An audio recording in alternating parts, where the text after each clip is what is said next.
Hello, I'm Dave March, the Spy Guy, and this is a show where I talk about different things that are happening in the world today from both uh, a what is it? From a current age perspective and from a historian's perspective. So today, I just kind of sorry for being a couple minutes late. I'm in the other room watching something, and then suddenly I'm like, that TV says it's like 6:35, and then get to the computer and it's or 6:25, and you get to the computer and it's like 6:33, and I'm like, oh boy. Anyways, so like I said, this is a channel where I talk about things from a modern day perspective, modern day things from a historical perspective.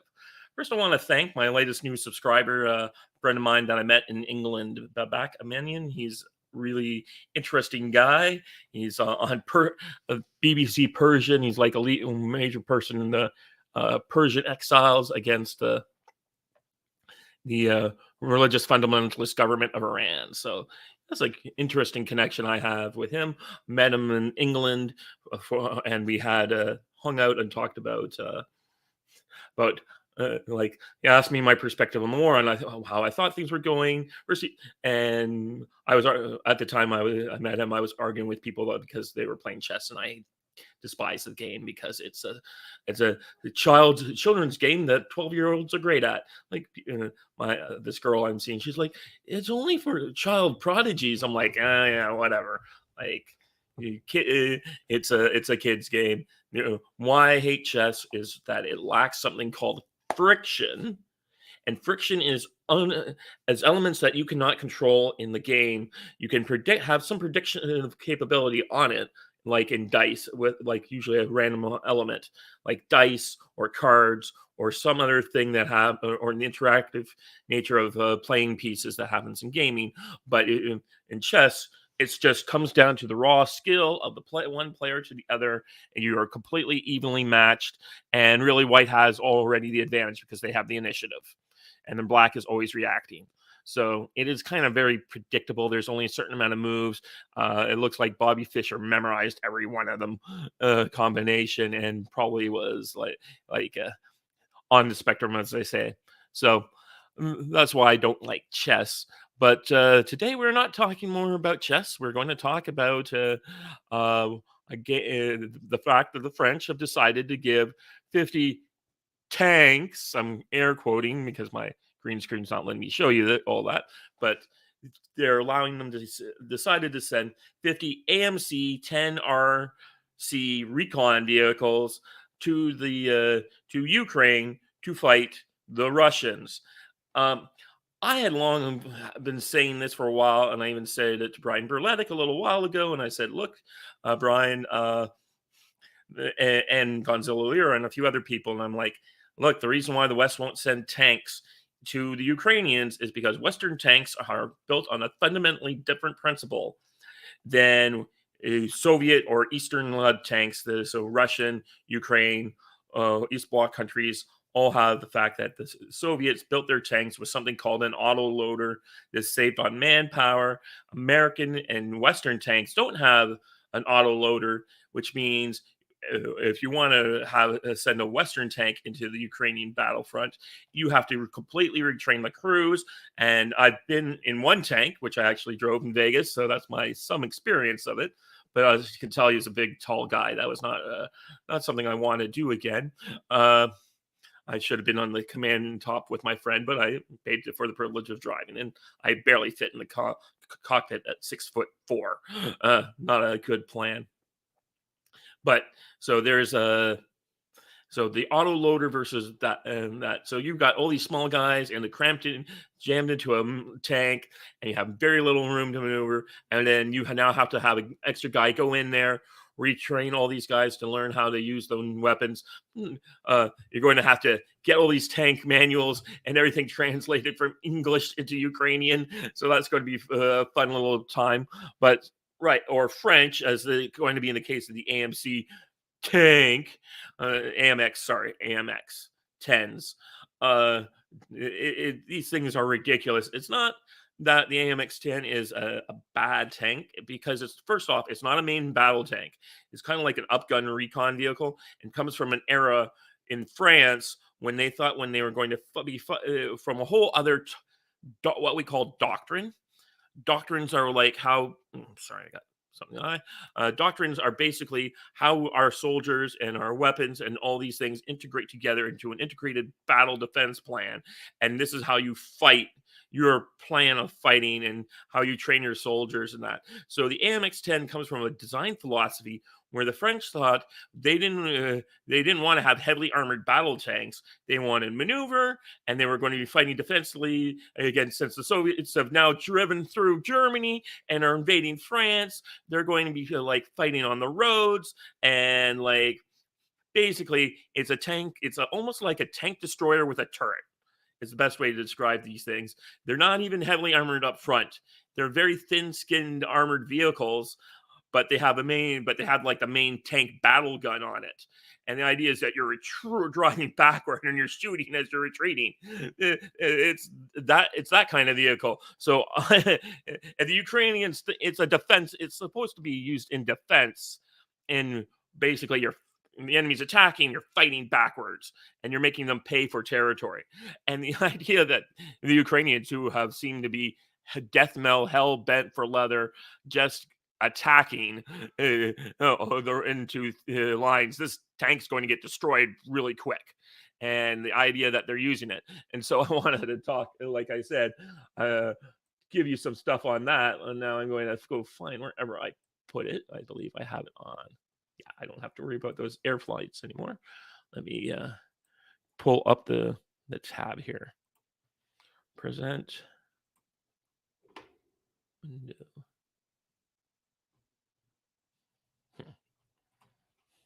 Sorry, I'm just finding it here.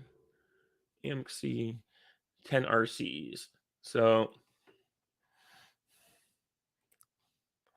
present.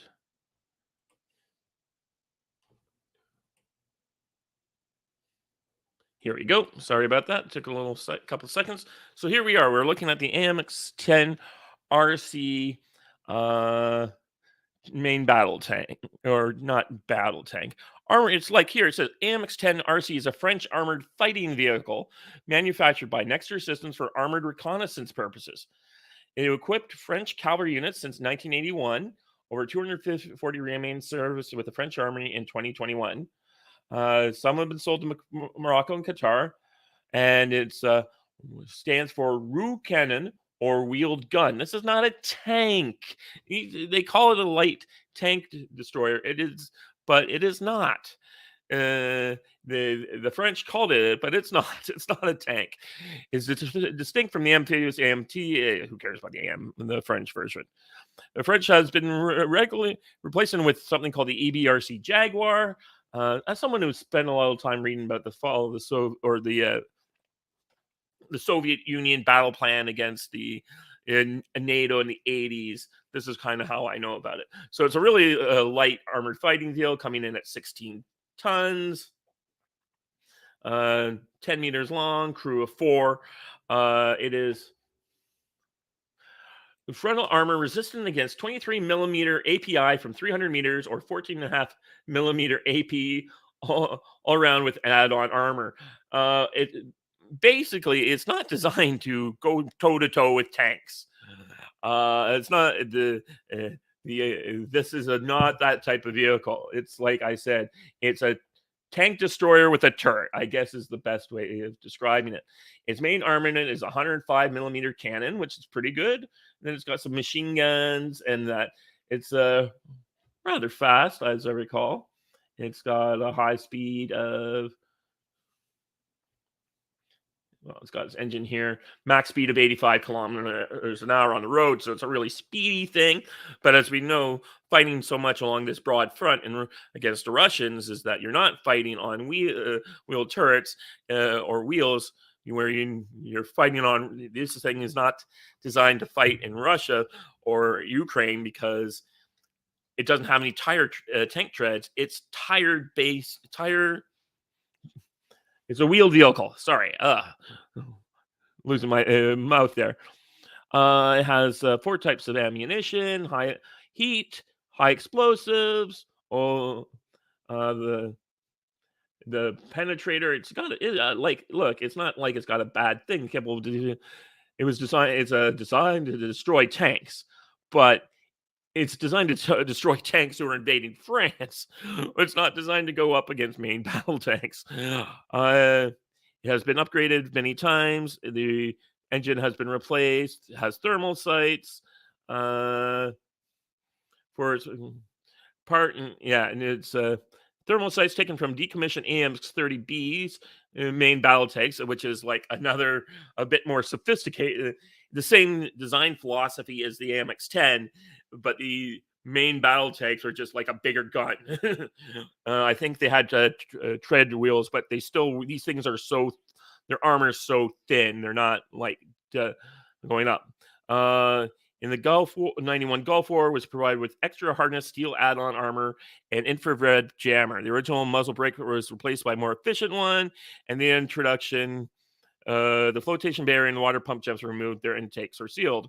The MC-10 RCR introduced a fighter's battlefield management system when once proved and considered but not implemented was a modular turret with a high pressure with gun. So the French are sending 50 of these things here to fight in Ukraine, and I'm just like, it's not designed to. It is designed. It is a relic from an old war, and it's not designed to be sent. It's just a death trap on wheels, as far as I'm concerned. Especially the way the Ukrainians are fighting. It is not. It will not fit well in the doctrine. You will need to retrain your men.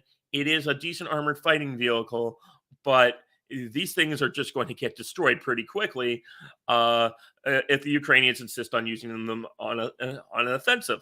Now they could be used effectively. I would definitely put them in cities and or in the open on highways or other things where if you're the Russians are making approaches on you, they would be okay for that. But I mean, this is not a weapon like is armored support, armored reconnaissance, but yeah, it's a reconnaissance vehicle, and if the Ukrainians have been sending like company-sized raiding parties. It will be okay for that, but you're just not going up against T-80s and T-90s with this thing. They're just going to die in one shot. They have no armored survivability capability. And that is a big problem for these tanks. The fact that they still existed was kind of a surprise to me when I heard they were like, "We're sending AMX-10s." I'm like, "You're sending what? Those still exist?" Uh, it's just like they might survive an RPG or something like that hit, but these things are not designed to be used in the way the Ukrainians will use them. They'll get all destroyed, and then what are they going to going to do? Uh, Here I'm switching over from Wikipedia's coverage of the AMX-10 RC. I'm going to switch over to here. Let me see that. Yeah, so yeah, I'm watching the political piece, so that's nice. What am I going to say here? Let me get back. One of these days, I'm going to upgrade to 2 monitors. Will be much better. Paris, major Western powers have finally decided to send armored vehicles to Ukraine. A move Kiev leadership has long asked for, and which will hope will provide a major boost as it battles Vladimir Putin's troops. Macron is sending 50 armored, as we call them, to amplify help in response to needs expressed by Ukraine.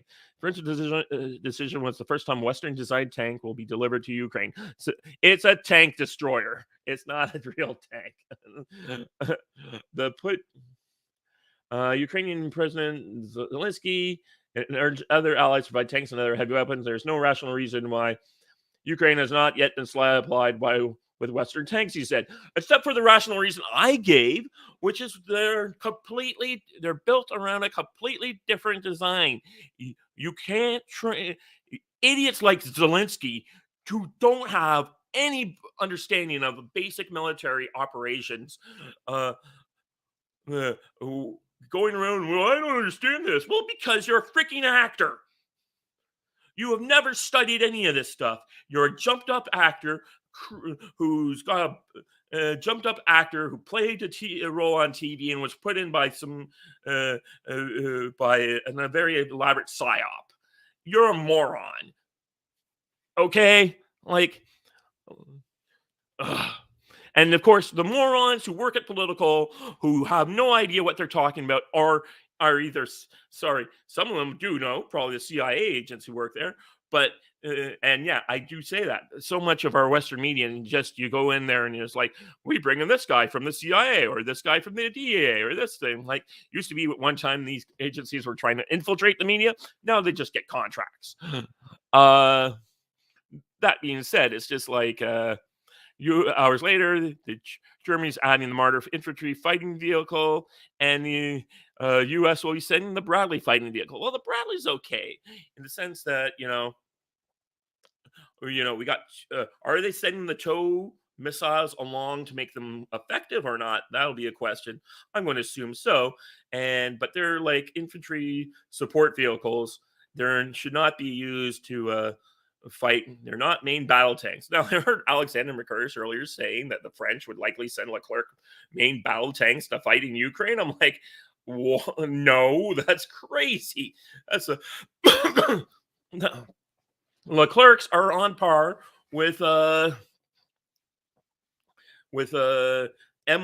Abrams tanks and freaking Challengers. These are the Americans keep saying they don't want to send Abrams because the tanks are not suited for the conditions since they're 60-ton main battle tanks. The Leclerc is in the same position as the Challenger.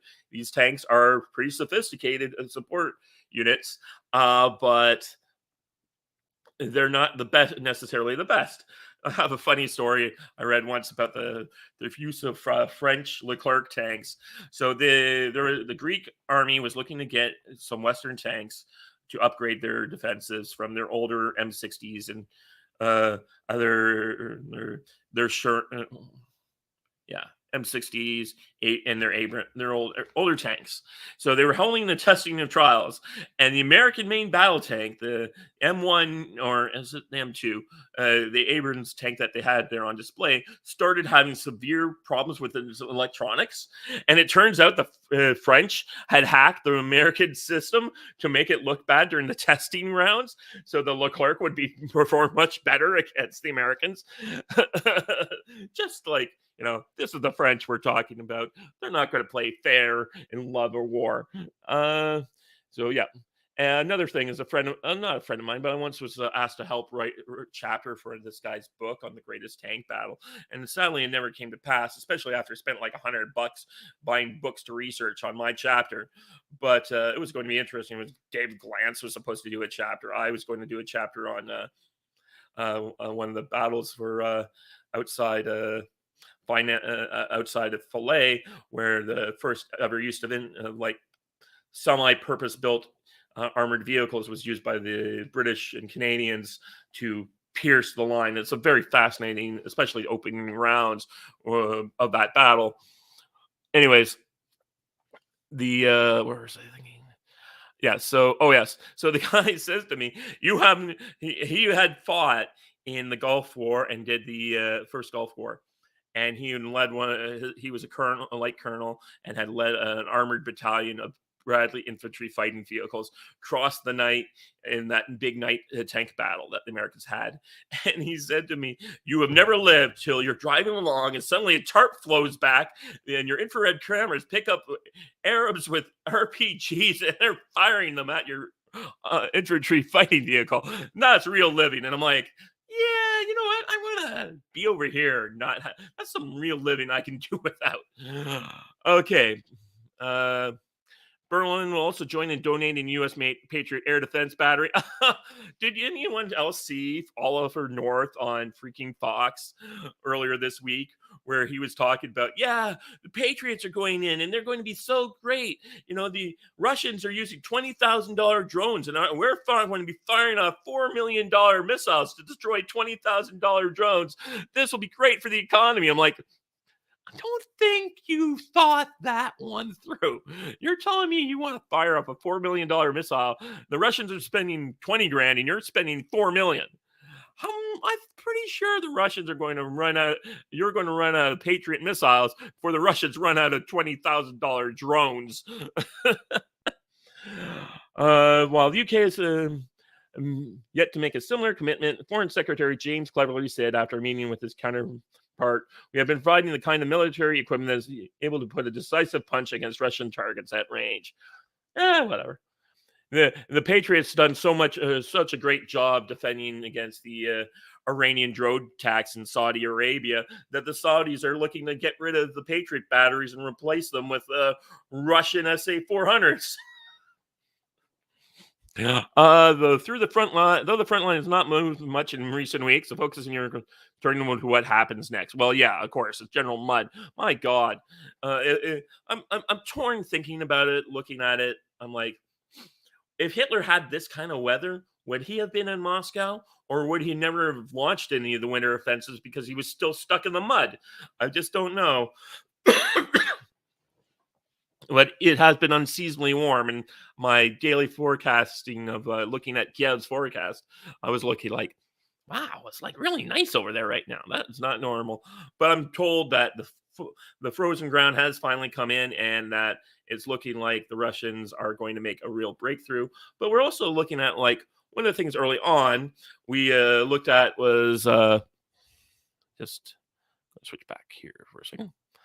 Yeah, so one of the things early on we looked at was the fact that the the Russians would try. I really thought this was going to happen. The Russians would form what we are called cauldrons, and cauldrons are really a tactic. Really, people kept saying the Russians perfected this. I'm like, no, the Russians had deep battle, which is something else. So the Russians thought they had. You know what? Let me just close that. And that. Yes. And what? Stop sharing. So people can't look at my Yahoo account. Yeah, you can see all the political events I have to go to next week. Anyways, what is it? Yeah, so the Russians will be trying to form cauldrons. The cauldrons are actually perfected by the Germans in World War II. So it is basically a double envelopment. So you punch through two holes in the line, and you run around into the back of the enemy's circle, surrounding them and forming a steel, as they call it, steel circle. And you have encircled the enemy. And the idea is that you're squeezed in, and they have to either attack or out or surrender. However, if you've read, as I have, David Stahill and his very large books on the Operation Barbarossa, he makes the case that the Germans lost World War II because of their use of the cauldrons, because they lose so many casualties on their frontline infantry units, they can't replace them for later years. And those are troops that are the best of the best from France and Yugoslavia, and they're just never, like they said, you lose a soldier, you can't replace them, certainly not in this kind of warfare. So the Russians, everyone kept assuming they were going to pull a cauldron and push around the guys and surround that 60,000 man army that was looking to invade the Donbass and Lugansk regions at the beginning of the war. Russians have been ordered to avoid casualties, and casualty averse army is pretty good. So, sorry, just having a moment there. So the Russians have been instead doing what they have. A friend of mine's like, why don't the Russians use their air power more? All these Western guys keep saying they're not using their air power. I'm like, because they don't use air power, because the Russians have a different doctrine than the West has. And the Russian doctrine does not call for you using my expensive aircraft on to just do willy-nilly targets when I can have an artillery piece for a 20th of the cost, far off around for 100th of the cost, to do what the Americans in the West do, or we in the West do, which is to fly a $50 million airplane and fire off a $250,000 missile, when I can do the exact same thing for $5,000. Okay. So the Russians use artillery, massed amount of artillery, more rounds than we can spend we can make, and they spend more rounds in a month than we can make in a year, and we're so-called arsenal democracy. So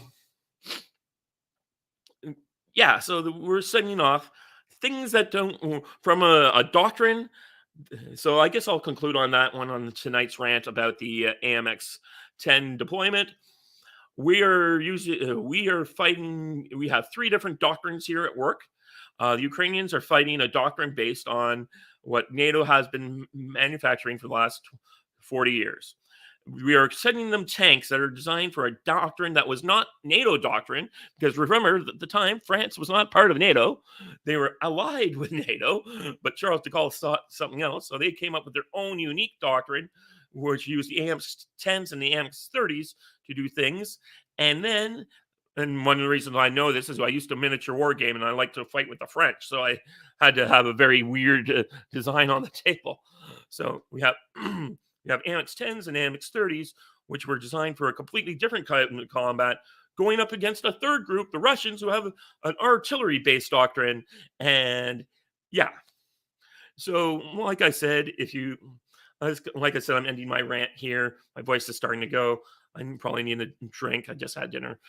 But if you like what you hear, want to see more of me, you can find me on my locals page. I'd love for you to. You can find me at Karantov, Karantov on Twitter, where I just retweet out, engage with the crazies, and then you can, of course, like, share, and subscribe here and to see more here. Like I said, go. You can go to my locals channel if you want to give me more, or you want to give me a tip or any kind of tip jar stuff. You could do that on my locals page. Anyways, that's enough for me on this thing for tonight. I might be doing a gaming stream later with some friends, which is completely different than this. But hey, if you like what you see here, please like, share, and subscribe, and tell your friends. Okay, bye bye.